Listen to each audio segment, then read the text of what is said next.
The crash didn't just sound like metal on metal. It sounded hungry, like something was being devoured. When rescuers finally reached the mangled car, twisted like a broken toy under the pale moonlight, they found a chilling scene.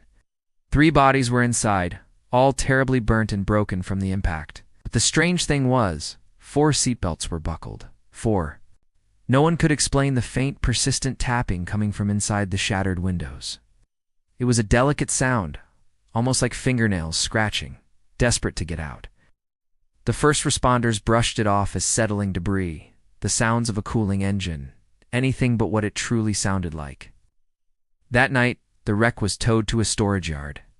The night guard, a grizzled old man named Al, was making his rounds when a sound cut through the silence. A radio, playing from the heart of the wreckage. It was an old love song, its melody warping and twisting between bursts of static. Al thought it was a short circuit, a ghost in the machine.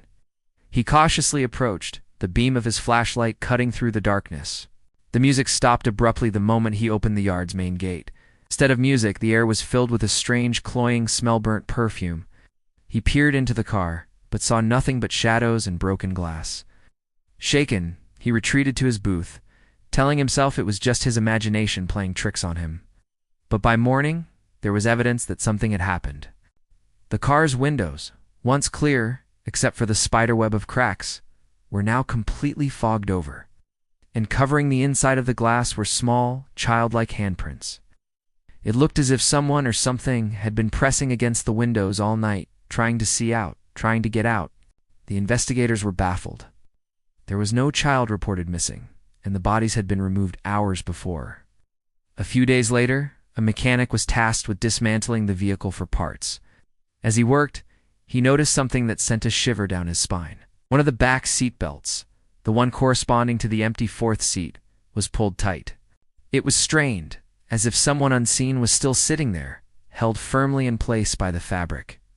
He tried to unbuckle it, but it wouldn't release. Felt like it was holding an immense, invisible weight. He eventually had to cut it with a bolt cutter, and when he did, he swore he heard a faint sigh of release echo through the silent garage. Now, years later, that stretch of road has become infamous.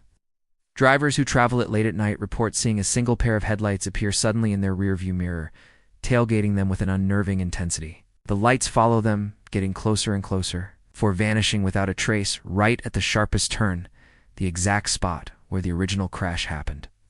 But the lights aren't the worst part.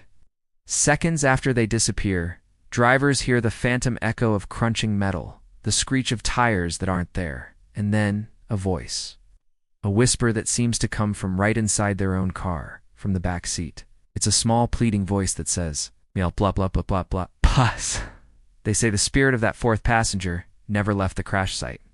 They say the car still crashes on that road every single night.